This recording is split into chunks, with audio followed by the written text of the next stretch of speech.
गुरुदेव के चरणों में मेरा बारंबार नमोस्तु नमोस्तु नमोस्तु। गुरुदेव, पहले की युवक युवतियों में मैच्योरिटी आज की अपेक्षा कम देखी जाती थी, फिर भी विवाह आज की अपेक्षा कम उम्र में हो जाया करते थे, परंतु आज उच्च शिक्षा की आड़ में विवाह उम्र के उस पड़ाव पर हो रहे हैं जबकि युवावस्था ढलाव की ओर आ जाती है। तो गुरुदेव, इसके कई दुष्प्रभाव सामाजिक जीवन में उपस्थित हो रहे हैं। गुरुदेव, इस समस्या के संबंध में आपका युवा पीढ़ी को क्या संदेश है? मैंने अनेक बार इस विषय में प्रकाश डाला है। विवाह के संदर्भ में आजकल काफी विलंब होने लगा है और एक बात और देखने में आ रहा है, केवल विवाह नहीं हो रहा, बाकी सब कुछ हो रहा है। ये भी बात है लेकिन सच है।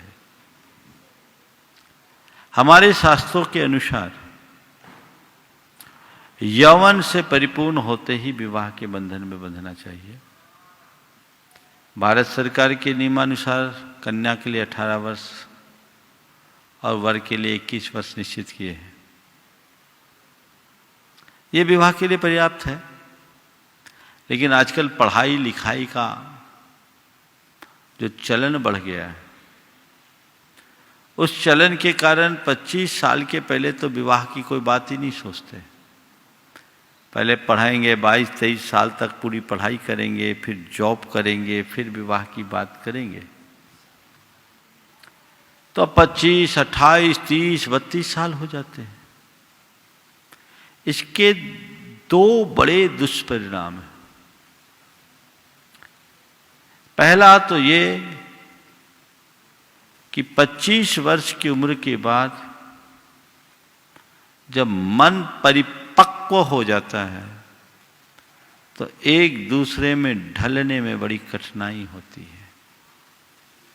हर बात में ईगो क्लैश होता है। विवाह कन्या से होना चाहिए और कन्या तो 18-20 साल तक ही होती है, 21 साल 22 साल। 25 साल में तो परिपक्व युवती बन जाती है। पहले 18-20 साल की उम्र में किसी का विवाह हो जाता था तो वो उस घर में जाकर पूरी तरह ढल जाती थी। तो उनके दाम्पत्य में ज्यादा मधुरता थी।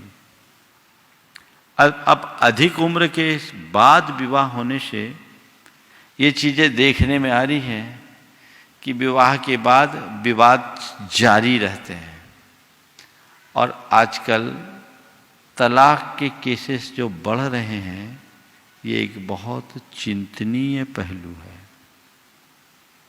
दूसरी बात, विलंब से विवाह होने के कारण संतानोत्पत्ति के लिए, इशूज के लिए डॉक्टरों के आगे लाइन लगाना पड़ता है। पहले आपने नहीं सुना होगा कि किसी महिला को प्रेगनेंसी के टाइम में बेड रेस्ट रखना पड़ता हो। आजकल कंप्लीट बेड रेस्ट वाले ज्यादा मिलते हैं, हो रहा है ना? 90%। ये सब क्यों? यह भी बहुत बड़ी चर्चा का विषय बना हुआ है। लेट मैरिज के होने वाले दुष्परिणामों पर लोग गंभीरता से चर्चा कर रहे हैं। इस पर विचार करना चाहिए। तीसरी बात इसके साथ जुड़ी हुई ये है कि ज्यादा पढ़ लिख जाने के बाद बराबरी का संबंध नहीं मिल पाता। मेरे संपर्क में ऐसे कई बड़े घराने के लोग हैं जिनके घर की बेटियां और कुछ के बेटे 34-34 साल के हो गए हैं, लेकिन उनके लायक लड़का नहीं मिल रहा है, क्योंकि इतना पढ़ा दिया है कि अब उसे समझा पाना भी मुश्किल है। बड़ी कठिनाइयां है। तो क्या महाराज फिर पढ़ाई रोक दी जाए? मेरा ये मानना है कि विवाह के बाद भी तो पढ़ाई की जा सकती है। आज के समय का एक जो गंदा चित्र है जिस पर आज के लोगों को बहुत कम पता है। मैं यहां उपस्थित लड़कियों से पूछता हूं, अपना नाम बताओ। अतिका जैन। कहां पढ़ती हो? जबलपुर में। कौन सी क्लास में हो? 3rd year. अच्छा, जो मैं बोलूं बिल्कुल बिना संकोच के बोलना। ये बताओ, तुम्हारे साथ पढ़ने वाली कितनी लड़कियां हैं जिनको तुम सही सलामत मानोगे? 1%। एक अपने आप को बचाया इसने। नहीं। चलो ठीक है, तुम आओ, बहुत अच्छा है। ये तो खैर संस्कारित है भी।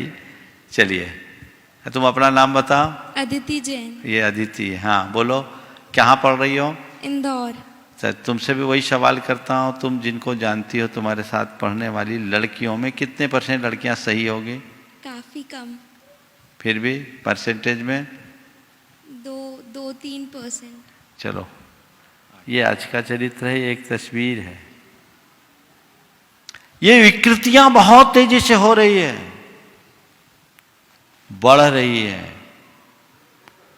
अगर बोलूं तो रोज अफेयर, रोज ब्रेकअप, यही चलता है कि नहीं चलता है? बोलो।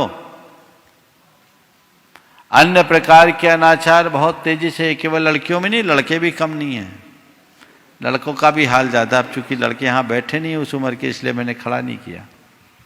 लेकिन ये समाज की एक विकृत तस्वीर है। तो एक दिन गुरुदेव ने कहा था, जो मुझे बहुत अच्छी लगी, कि 12वीं होते ही विवाह कर दो और आगे की पढ़ाई विवाह के बाद जारी रखो, कभी कुछ गड़बड़ी नहीं होगी। और ऐसा हो सकता है, इसी कंडीशन के साथ विवाह होना चाहिए। मैं ऐसे अनेक महिलाओं को जानता हूं जिन्होंने विवाह के उपरांत ग्रेजुएशन किया, LLB किया, हाई कोर्ट की जज बनी, डॉक्टर विमला जी अब रिटायर हो गई, IAS बनी विवाह के बाद, सारी पढ़ाई की विवाह के बाद। तो ये घर परिवार में भी ऐसा वातावरण मिलना चाहिए कि अगर किसी का विवाह हो गया है तो भी उसे पढ़ाई का अवसर दिया जा सके। मैं मानता हूं मेरी बात को, लोग बहुत पीछे की बात कहेंगे, हो सकता है कुछ लोग उल्टे पुल्टे कमेंट भी करें, लेकिन मुझे लगता है कि यही समय है यौवन अवस्था में यौवन संबंधी जो फीलिंग्स है वो आती हैं, इच्छाएं भावनाएं पनपती हैं, और जब उसकी पूर्ति नहीं हो पाती तो व्यक्ति कहीं न कहीं भटकता है। यदि ऐसे समय में विवाह की व्यवस्था हो जाए और अपने जीवन को बनाने के लिए आगे पढ़ाई लिखाई की व्यवस्था की जाए, तो मैं समझता हूं इसमें चरित्र भी सुरक्षित रहेगा और भविष्य भी। आज लोग केवल भविष्य की सुरक्षा की बात करते हैं, चरित्र को क्यों भुला के रखे हैं? हमें चरित्र को सुरक्षित रखना है, भविष्य अपने आप सुरक्षित होगा।